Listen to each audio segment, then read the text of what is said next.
हर दूर जाने वाला पुरुष बेवफा नहीं होता। कई बार दूरी ही उसके प्यार का छुपा हुआ संकेत होती है।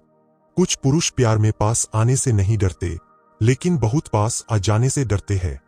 वो आपको चाहते हैं, महसूस करते हैं, आपके बारे में सोचते हैं, फिर अचानक दूरी बना लेते हैं, और यही सबसे बड़ा भ्रम पैदा होता है। महिलाएं अक्सर सोचती है, अगर प्यार था तो दूर क्यों गया? लेकिन पुरुष मनोविज्ञान कई बार सीधा नहीं होता, लेयर्ड होता है। जो दिखता है अक्सर वही सच नहीं होता। कई बार दूरी रिजेक्शन नहीं, रक्षा होती है। कई बार चुप्पी इंटरेस्ट की कमी नहीं, इमोशनल ओवरलोड होती है। कार्ल जंग ने कहा था, मनुष्य कई बार अपने डीपेस्ट इमोशन से भी भागता है, और पुरुषों में यह टेंडेंसी अक्सर और गहरी होती है। आज हम उन 7 छुपे हुए साइकोलॉजिकल कारणों को डिकोड करेंगे, जिनकी वजह से एक पुरुष प्यार करने के बावजूद दूर चला जाता है। और अंत तक जाते जाते आप समझेंगे कि कई बार जो दूर जाता है वही सबसे गहराई से जुड़ा होता है। कारण नंबर 1, रिजेक्शन का छुपा हुआ डर, फियर ऑफ रिजेक्शन। बहुत लोग सोचते हैं रिजेक्शन का डर सिर्फ कॉन्फेस करने से पहले होता है, लेकिन सच्चाई इससे कहीं गहरी है। कई पुरुष रिलेशनशिप शुरू होने के बाद भी रिजेक्शन से डरते रहते हैं। क्यों? क्योंकि जब फीलिंग्स गहरी होने लगती है, स्टेक्स बढ़ जाते हैं। अब सिर्फ पसंद किए जाने की बात नहीं रहती, अब इमोशनली टूटने का खतरा जुड़ जाता है। एक पुरुष बाहर से कॉन्फिडेंट दिख सकता है, स्ट्रांग दिख सकता है, लेकिन भीतर उसका ईगो रिजेक्शन को बहुत गहराई से ले सकता है। महिलाएं कई बार रिजेक्शन को पेन की तरह प्रोसेस करती है। पुरुष कई बार रिजेक्शन को आइडेंटिटी अटैक की तरह महसूस करते हैं। यही कारण है जब उन्हें लगने लगता है कि वो इमोशनली इन्वेस्ट हो रहे हैं, और शायद सामने वाला उतना डीपली रेसिप्रोकेट न करे, तो वे डिस्टेंस क्रिएट करने लगते हैं। यह सेल्फ सैबोटेज जैसा दिखता है, लेकिन अक्सर यह सेल्फ प्रोटेक्शन होता है। ध्यान दीजिए, कुछ पुरुष अचानक मैसेजेस कम कर देते हैं, कुछ इमोशनली अवेलेबल रहना कम कर देते हैं, कुछ कोल्ड लगने लगते हैं। कई बार यह इंटरेस्ट खत्म होना नहीं, रिजेक्शन पहले अवॉइड करने की स्ट्रैटेजी होती है। साइकोलॉजी में इसे एंटिसिपेटरी डिफेंस कहा जाता है, यानी चोट लगने से पहले दूरी बना लेना। उन्हें लगता है, अगर मैं पहले पीछे हट जाऊं तो कंट्रोल मेरे पास रहेगा। यह पैराडॉक्स है, जिससे सबसे ज्यादा जुड़ाव होता है, उसी से रिजेक्ट होने का डर सबसे बड़ा हो जाता है। और कई बार यही डर पुरुष को दूर ले जाता है। वो चला इसलिए नहीं जाता क्योंकि प्यार नहीं था, वो इसलिए जाता है क्योंकि प्यार बहुत ज्यादा महसूस होने लगा था। याद रखिए, कई बार एक पुरुष का विड्रॉल उसकी इंडिफरेंस नहीं, उसका फियर रिस्पॉन्स होता है। और हिडन ट्रूथ यह है, जो रिजेक्शन से सबसे ज्यादा डरता है वही अक्सर सबसे ज्यादा गहराई से अटैच भी होता है। कारण नंबर 2, फीलिंग्स दबाने की पुरुष मनोविज्ञान, इमोशनल सप्रेशन। यह शायद मेल साइकोलॉजी के सबसे मिसअंडरस्टूड क्षेत्रों में से एक है। बचपन से पुरुषों को क्या सिखाया जाता है? कमजोरी मत दिखाओ, ज्यादा एक्सप्रेस मत करो, रोना नहीं, जरूरत से ज्यादा अटैच्ड मत होना। धीरे धीरे इमोशनल एक्सप्रेशन उनके भीतर दबता जाता है।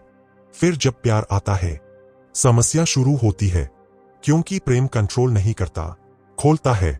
और जो जीवन भर इमोशंस सप्रेस करता आया हो, उसके लिए खुलना आसान नहीं होता। वो महसूस करता बहुत है, लेकिन कह नहीं पाता। और जब फीलिंग्स बहुत इंटेंस होने लगती है, सप्रेशन एक्टिवेट हो जाता है। अचानक डिस्टेंस, अचानक साइलेंस, अचानक कोल्ड बिहेवियर। बाहर से लगता है इंटरेस्ट खत्म हो गया, लेकिन भीतर कॉन्फ्लिक्ट चल रहा होता है। एक हिस्सा पास आना चाहता है, दूसरा हिस्सा वल्नरेबिलिटी से डर रहा होता है। यही इंटरनल स्प्लिट कई पुरुषों में इमोशनल रिट्रीट बनाता है। कई पुरुष प्यार को अवॉइड नहीं करते, वे इमोशंस की इंटेंसिटी को रेगुलेट करने के लिए दूर जाते हैं। यह बिहेवियर अक्सर स्पेशली उन पुरुषों में दिखता है जो डीपली सेंसिटिव होते हैं, लेकिन इमोशनली ट्रेंड नहीं होते। वो बोल नहीं पाते, मुझे तुम्हारी आदत हो रही है, मैं डर रहा हूं, मैं बहुत फील कर रहा हूं। तो वे क्या करते हैं? दूर चले जाते हैं। साइलेंस कई बार एब्सेंस नहीं, डिस्गाइज्ड इमोशन होती है। और यही हिडन मेल साइकोलॉजी बहुत कम लोग समझते हैं। कई बार एक पुरुष आई नीड स्पेस इसलिए नहीं कहता कि प्यार खत्म है, बल्कि इसलिए कि उसकी सप्रेस्ड इमोशंस उसे ओवरवेल्म कर रही है। कार्ल जंग शैडो के बारे में कहते थे, जो दबाया जाता है वही कभी कभी बिहेवियर बनकर बाहर आता है। पुरुषों में सप्रेस्ड अफेक्शन कई बार विड्रॉल के रूप में बाहर आती है। दूरी कई बार अवॉइडेंस नहीं, अनप्रोसेस्ड लव होती है। और यही वजह है कई पुरुष सबसे ज्यादा चाहकर भी सबसे कम एक्सप्रेस करते हैं। कारण नंबर 3, बहुत गहरे अटैचमेंट से डर, फियर ऑफ वल्नरेबिलिटी। यह पॉइंट बहुत सटल है लेकिन बहुत पावरफुल है। हर पुरुष इंटीमेसी नहीं डरता, लेकिन डीप इमोशनल एक्सपोजर उससे कई डरते हैं। क्यों? क्योंकि अटैचमेंट सिर्फ क्लोजनेस नहीं लाती, डिपेंडेंस भी लाती है। और डिपेंडेंस कंट्रोल कम करती है। एक पुरुष जो इमोशनली सेल्फ कंटेन्ड रहा हो, जब उसे महसूस होने लगे कि कोई उसके मूड, पीस, आइडेंटिटी को अफेक्ट करने लगा है, तो पैनिक उठ सकता है। उसे लग सकता है, मैं बहुत इन्वॉल्व हो रहा हूं, मैं वल्नरेबल हो रहा हूं। अगर यह चला गया तो यही वल्नरेबिलिटी फियर है। और ध्यान दीजिए, यह फियर कमिटमेंट फियर से अलग है। कमिटमेंट सोशल स्ट्रक्चर का डर हो सकता है, लेकिन वल्नरेबिलिटी फियर इमोशनल एक्सपोजर का डर है। यह कहीं गहरा है। कई पुरुष कैजुअल क्लोजनेस में कंफर्टेबल होते हैं, लेकिन जैसे ही रियल अटैचमेंट शुरू होती है, वे पीछे हटने लगते हैं, क्योंकि अब दिल स्टेक पर है। साइकोलॉजी में इसे इंटीमेसी अवॉइडेंस पैटर्न कहा जाता है। जितना ज्यादा बॉन्ड रियल लगता है, उतना रिट्रीट एक्टिवेट हो सकता है। आयरनी देखिए, जिससे वो सबसे ज्यादा जुड़ते हैं, उसी से कभी कभी सबसे ज्यादा दूर जाते हैं, क्योंकि वही बॉन्ड उन्हें सबसे ज्यादा एक्सपोज कर रहा होता है। कई महिलाएं इसे मिक्स्ड सिग्नल समझती है, लेकिन कई बार यह मिक्स्ड फीलिंग्स नहीं, मिक्स्ड फियर होता है। वो आपको पुश नहीं कर रहा, वो अपनी वल्नरेबिलिटी से लड़ रहा है।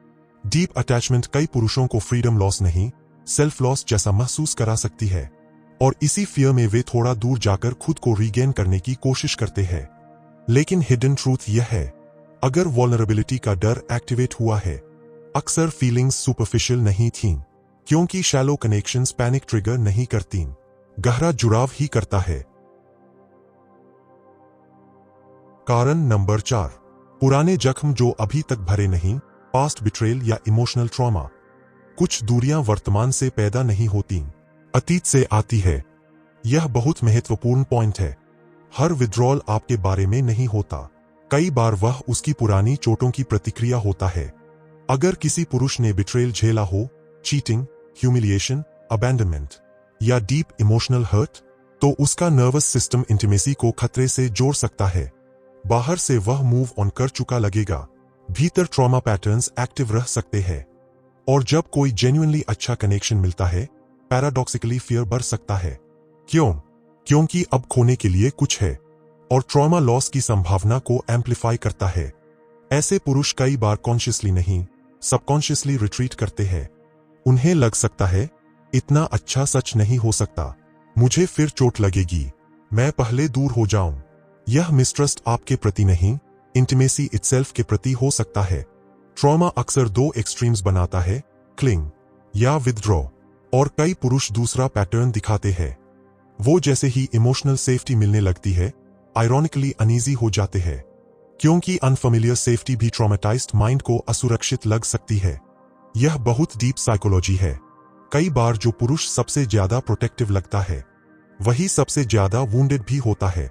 उसका दूर जाना कोल्डनेस नहीं, अनरिजॉल्व्ड पेन हो सकता है। और अगर आपने नोटिस किया हो, ऐसे लोग कई बार आते जाते रहते हैं, पास आते हैं, फिर हटते हैं, फिर लौटते हैं। यह इनकंसिस्टेंसी कैरेक्टर फ्लॉ हमेशा नहीं, ट्रॉमा रिदम भी हो सकती है। लेकिन हिडन ट्रूथ यह है, जिसे पास्ट बिट्रेल ने घायल किया हो, वो कई बार प्यार से नहीं, प्यार खोने की संभावना से भागता है। और अंतर बहुत बड़ा है।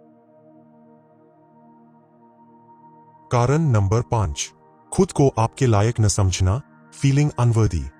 यह कारण बहुत कम समझा जाता है, क्योंकि बाहर से दिखाई नहीं देता। कई बार पुरुष दूर इसलिए नहीं जाता कि उसे आप कम लगती है, वो इसलिए जाता है क्योंकि खुद को कम महसूस करता है। फीलिंग अनवर्दी साइलेंट साइकोलॉजी है, और यह सरप्राइजिंगली कॉमन है। अगर उसे लगे आप उससे बेहतर डिजर्व करती है, आप इमोशनली, सोशली फाइनेंशियली उससे ऊपर है, या वह आपकी एक्सपेक्टेशंस फुलफिल नहीं कर पाएगा, तो इनसिक्योरिटी विड्रॉल बन सकती है। यह स्पेशली उन पुरुषों में दिखता है जिनकी सेल्फ वर्थ फ्रैजाइल होती है। वो ओपनली नहीं कहेंगे मुझे लगता है मैं तुम्हारे लायक नहीं, लेकिन बिहेवियर कहेगा। Distance, self sabotage, unnecessary arguments, emotional pulling back. क्यों? क्योंकि कई लोग रिजेक्शन से पहले खुद रिलेशनशिप वीकन कर देते हैं। उन्हें लगता है अगर अंत में छोड़ा जाना है तो पहले मैं ही पीछे हट जाऊं। यह शेम ड्रिवन डिफेंस है, और शेम अक्सर लव रिसीव करना कठिन बना देती है। ध्यान दे, कुछ पुरुष कॉम्प्लीमेंट रिसीव भी ऑकवर्डली करते हैं। क्यों? क्योंकि भीतर अनवर्दिनेस बैठी है। अब इमेजिन कीजिए वही व्यक्ति डीप लव रिसीव करे। उसके लिए यह और ज्यादा अनसेटलिंग हो सकता है। वो सोच सकता है अगर यह मुझे सच में जान गई तो शायद चली जाएगी, और इसी हिडन इनसिक्योरिटी में दूरी बनती है। कई बार उसका दूर जाना ईगो नहीं, इंफीरियोरिटी पेन होता है। कार्ल जंग कहते थे जिस चीज को व्यक्ति कॉन्शियस में स्वीकार नहीं कर पाता वह बिहेवियर में लीक होती है। अनवर्दनेस भी वैसी ही लीक होती है, कभी कोल्डनेस बनकर, कभी अवॉइडेंस बनकर, कभी अनएक्सप्लेन्ड डिस्टेंस बनकर। और हिडन ट्रूथ यह है, कई बार जो पुरुष दूर जाता है वह प्रेम से नहीं, अपनी परसीव्ड इनएडिक्वेसी से हार रहा होता है। कारण नंबर 6, हाई वैल्यू बनने के लिए दूरी बनाना, पुश पुल साइकोलॉजी। अब यह पॉइंट थोड़ा अलग है और इसे सही न्यूएंस से समझना जरूरी है। यह मैनिपुलेटिव गेम की बात नहीं है, यह सबकॉन्शियस अट्रैक्शन डायनामिक्स की बात है। कुछ पुरुष इंस्टिंक्टिवली महसूस करते हैं बहुत उपलब्ध होना वैल्यू कम कर सकता है, तो वे कॉन्शियसली या unconsciously push pull pattern use करते हैं। पास आना, फिर थोड़ा हटना, फिर अटेंशन देना, फिर डिस्टेंस। क्यों? क्योंकि स्कैर्सिटी डिजायर बढ़ाती है। यह साइकोलॉजी बहुत पुरानी है, और कई पुरुष, खासकर हाई कंट्रोल पर्सनालिटीज, डिस्टेंस को इमोशनल पोजिशनिंग की तरह यूज करते हैं। कई बार यह इमेच्योर गेम हो सकता है, लेकिन कई बार यह डीपर मोटिव से आता है, खुद को अधिक वैल्यूएबल फील करने की कोशिश। अगर भीतर वैलिडेशन नीड हो तो व्यक्ति अनप्रिडिक्टेबिलिटी से इंपॉर्टेंस टेस्ट करता है। क्या वो मुझे मिस करेगी? क्या वो परस्यू करेगी? क्या मेरी वैल्यू महसूस होगी? यह हिडन टेस्टिंग बिहेवियर है, और इंटरेस्टिंगली कई पुरुष इसे कॉन्शियसली समझते भी नहीं। उन्हें बस लगता है थोड़ा स्पेस बेटर है, लेकिन पैटर्न रिपीट होता है। पुश, पुल, रिटर्न, डिस्टेंस। साइकोलॉजी में इंटरमिटेंट रीइंफोर्समेंट बॉन्ड्स को पावरफुल बना सकता है, और कई अनकॉन्शियस डायनामिक्स इसी प्रिंसिपल पर चलते हैं। लेकिन डीपर लेयर यह है, कई बार यह हाई वैल्यू बनने की कोशिश एक्चुअली इनसिक्योरिटी मैनेजमेंट होती है। True confidence rarely games create करती है, इनसिक्योर कॉन्फिडेंस अक्सर करती है। तो हर पुश पुल एरोगेंस नहीं, कई बार हिडन फ्रैजिलिटी है। वो दूरी बनाकर डोमिनेंस नहीं, परसीव्ड वैल्यू प्रिजर्व करना चाहता है। और यही कारण है कुछ पुरुष जितना केयर करते हैं उतना लिनियर बिहेव नहीं करते। उनका अफेक्शन स्ट्रेट लाइन में नहीं, वेव्स में दिखता है। और हिडन ट्रूथ, कई बार डिस्टेंस स्ट्रैटेजी नहीं, वर्थ प्रूव करने की कोशिश होती है। कारण नंबर 7, कमिटमेंट आते ही फ्रीडम खोने का डर। अब आते हैं उस कारण पर जो सबसे ज्यादा कॉमन है, लेकिन सबसे ज्यादा ओवर सिंप्लीफाइड भी। लोग कहते हैं पुरुष कमिटमेंट से डरते हैं, लेकिन असली बात क्या है? अक्सर कमिटमेंट नहीं, आइडेंटिटी लॉस का डर होता है। कुछ पुरुष फ्रीडम को सिर्फ इंडिपेंडेंस नहीं, सेल्फहुड मानते हैं। उन्हें लगता है सीरियस रिलेशनशिप आते ही स्पॉन्टेनिटी खत्म हो जाएगी, कंट्रोल कम हो जाएगा, इंडिविजुअलिटी डाइल्यूट हो जाएगी, और जैसे ही बॉन्ड डीपर कमिटमेंट की तरफ बढ़ता है, इंटरनल रेजिस्टेंस उठ सकता है। ध्यान दे, ऐसे पुरुष कई बार रिलेशनशिप एंजॉय करते हैं, लेकिन फ्यूचर टॉक्स आते ही अनईजी हो जाते हैं। यहीं विड्रॉल शुरू हो सकता है। क्यों? क्योंकि कमिटमेंट उनके लिए सिर्फ प्रेम नहीं, रिस्पॉन्सिबिलिटी, एक्सपेक्टेशन, परमानेंस एक्टिवेट करती है। और परमानेंस कई लोगों में एंजाइटी ट्रिगर करती है, स्पेशली अगर उन्होंने डिसफंक्शनल मैरिजेस, कंट्रोलिंग डायनामिक्स या ट्रैप्ड रिलेशनशिप्स देखी हों। उनके माइंड में लव और लॉस ऑफ फ्रीडम लिंक हो सकता है। तो जैसे ही सीरियसनेस बढ़ती है, डिस्टेंस बन सकती है। यह हमेशा लैक ऑफ लव नहीं, कई बार साइकोलॉजिकल अलार्म है। आयरनी यह है, कई बार वही पुरुष जो सबसे ज्यादा अटैच्ड है, वही कमिटमेंट थ्रेशहोल्ड पर सबसे ज्यादा पीछे हटता है, क्योंकि अब खेल रील हो गया। अब इमोशंस एब्स्ट्रैक्ट नहीं रहे, अब डिसीजन बन रहे हैं, और डिसीजन आइडेंटिटी को छूते हैं। यही फियर एक्टिवेट होता है। लेकिन हिडन ट्रूथ यह है, फ्रीडम खोने का डर कई बार प्रेम की कमी नहीं, प्रेम की सीरियसनेस का रिस्पॉन्स होता है, और यह डिस्टिंक्शन बहुत गहरी है। आखिर में, तो अगली बार अगर कोई पुरुष प्यार करने के बावजूद दूर चला जाए, तो हर बार यह मत मानिए कि प्रेम खत्म हो गया। कई बार दूरी बिट्रेल नहीं, फियर होती है। कई बार साइलेंस डिसइंटरेस्ट नहीं, सप्रेशन होती है। कई बार विड्रॉल रिजेक्शन नहीं, वल्नरेबिलिटी पैनिक होता है। और कई बार जो पुरुष सबसे ज्यादा दूर गया, वही भीतर सबसे ज्यादा जुड़ा हुआ था। क्योंकि सच यह है, हर कोई प्रेम पाने से नहीं डरता, कुछ लोग प्रेम के सामने खुल जाने से डरते हैं। और यह फर्क समझ लेना बहुत कुछ बदल देता है। कभी कभी जो दूर चला जाता है, वही सबसे गहराई से जुड़ा होता है। अगर आपने जीवन में ऐसा बिहेवियर कभी महसूस किया है, तो शायद अब उसके पीछे का हिडन साइकोलॉजी आपको थोड़ा क्लियर दिखे, और शायद कुछ दूरियां अब उतनी रहस्यमय न लगें। अगर आपको मेल साइकोलॉजी के ऐसे हिडन ट्रूथ्स जानना पसंद है, और आप चाहते हैं ऐसे और डीप साइकोलॉजिकल इंसाइट्स, तो जुड़े रहिए, क्योंकि मनुष्य का व्यवहार अक्सर वैसा नहीं होता जैसा ऊपर से दिखाई देता है। उसके पीछे हमेशा एक छुपा हुआ मनोविज्ञान काम कर रहा होता है।